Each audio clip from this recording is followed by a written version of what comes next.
Hi hello ನಮಸ್ತೆ, ಎಲ್ಲರಿಗೂ ಕೊಂಕಣ್ ಟೇಸ್ಟ್ಗೆ ಸ್ವಾಗತ. ಇವತ್ತು ಈಸಿಯಾಗಿ ಈರುಳ್ಳಿ ಇಲ್ಲದೆ ಟೊಮೆಟೊ ಇಲ್ಲದೆ ಹೇಗೆ ಉಪ್ಪಿಟ್ಟು ಮಾಡೋದು ಅಂತ ನೋಡೋಣ ಬನ್ನಿ. ಇದು ವಾರ ಉಪ್ಪತ್ತಿಗೆ, ಪಳಾರಕ್ಕೆ ಹಾಗೂ ಮಕ್ಕಳ ಟಿಫಿನ್ ಬಾಕ್ಸ್ಗೆ ಸ್ಯೂಟ್ ಆಗುವಂಥ ಒಂದು ರೆಸಿಪಿ. ಇದಕ್ಕೆ ಬೇಕಾಗಿರುವಂತಹ ಸಾಮಗ್ರಿಗಳು: 1 ಚಮಚ ಉದ್ದಿನಬೇಳೆ, 2 ಹಸಿಮೆಣಸಿನಕಾಯಿ, 6ರಿಂದ 7 ಕರಿಬೇವಿನ ಎಲೆ, ಗೋಡಂಬಿ, 1 ಚಮಚ ಜೀರಿಗೆ, 1 ಚಮಚ ಸಾಸಿವೆ. ಫಸ್ಟ್ ಒಂದು ಬಾಣಲೆ ತಗೋಬೇಕು. ನಾನು ಇಲ್ಲಿ ಬಾಂಬೆ ರವೆ ತಗೊಂಡಿದ್ದೀನಿ. 1 ಲೋಟ ಬಾಂಬೆ ರವೆ. ಅದನ್ನು ಸಿಮ್ಮಲ್ಲಿಟ್ಟು ನಾವು ಗೋಲ್ಡನ್ ಬ್ರೌನ್ ಆಗೋವರೆಗೂ ಫ್ರೈ ಮಾಡ್ಕೋಬೇಕು.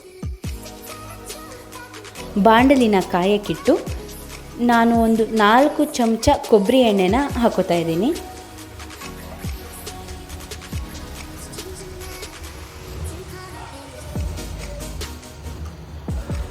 ಕೊಬ್ಬರಿ ಎಣ್ಣೆ ಬಿಸಿ ಆದಮೇಲೆ 1 ಚಮಚ ಸಾಸಿವೆನ ಹಾಕ್ತಾಯಿದ್ದೀನಿ.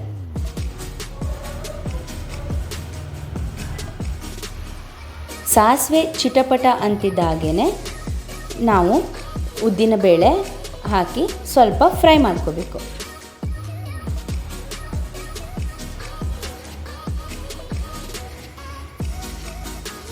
ಉದ್ದಿನಬೇಳೆ ಸ್ವಲ್ಪ ಫ್ರೈ ಆದಮೇಲೆ ಅದಕ್ಕೆ ಹಸಿಮೆಣಸಿನಕಾಯಿ ಹಾಕಿ ನಂತರ ಗೋಡಂಬಿ ಹಾಕಬೇಕು.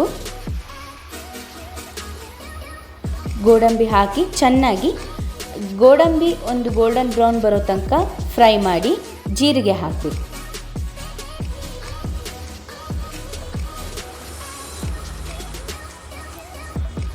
ಜೀರಿಗೆ ಗೋಡಂಬಿ ಎಲ್ಲ ಸರಿಯಾಗಿ ಫ್ರೈ ಆದಮೇಲೆ ಲಾಸ್ಟಿಗೆ ಕರಿಬೇವು ಸೊಪ್ಪು ಹಾಕಬೇಕು.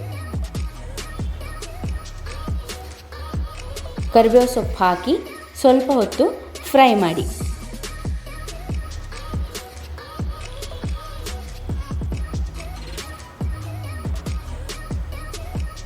ಎಲ್ಲ ಚೆನ್ನಾಗಿ ಫ್ರೈ ಆದಮೇಲೆ ನಾವು 1 ಲೋಟ ರವೆ ಯಾವುದ್ರಲ್ಲಿ ತಗೊಂಡಿರ್ತೀವೋ ಅದೇ ಲೋಟದಲ್ಲಿ ನಾವು 3 ಕಪ್ ನೀರನ್ನು ಹಾಕಬೇಕು. ನೀರನ್ನು ಹಾಕಿ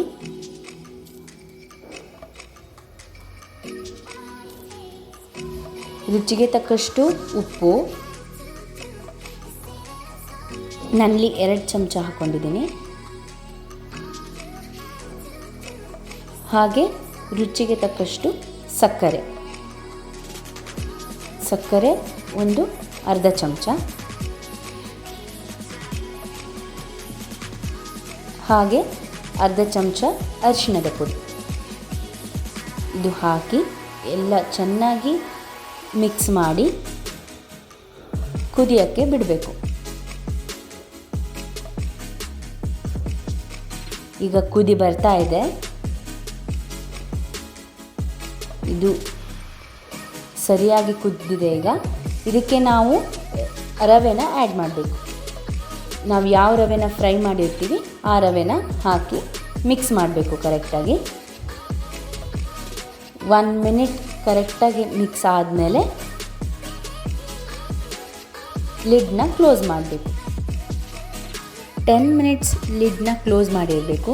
ಈಗ 10 ಮಿನಿಟ್ಸ್ ಆಗಿದೆ. ಓಪನ್ ಮಾಡಿದ್ದೀನಿ. ಓಪನ್ ಮಾಡಾದಮೇಲೆ 1 ರೌಂಡ್ ಎಲ್ಲದನ್ನು ಕರೆಕ್ಟಾಗಿ ಮಿಕ್ಸ್ ಮಾಡಬೇಕು. ಮಿಕ್ಸ್ ಮಾಡಿ ಆದಮೇಲೆ 2 ಟೇಬಲ್ ಸ್ಪೂನ್ ಅಷ್ಟು ತುಪ್ಪನ ನಾನು ತಗೊಂಡಿದ್ದೀನಿ. ತುಪ್ಪನ ಹಾಕಬೇಕು.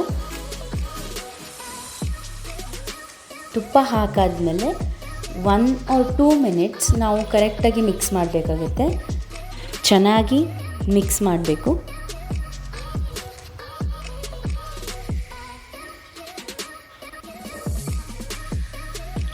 ಸಿಮ್ಮಲ್ಲೇ ಇಟ್ಕೊಂಡು ನಾವು ಮಿಕ್ಸ್ ಮಾಡಬೇಕಾಗತ್ತೆ. ಈಗ ಕರೆಕ್ಟಾಗಿ ಮಿಕ್ಸ್ ಆಗಿದೆ ಆ್ಯಂಡ್ ಉಪ್ಪಿಟ್ಟು ಕೂಡ ರೆಡಿಯಾಗಿದೆ. ನಾವಿವಾಗ ಗ್ಯಾಸ್ನ ಆಫ್ ಮಾಡೋಣ.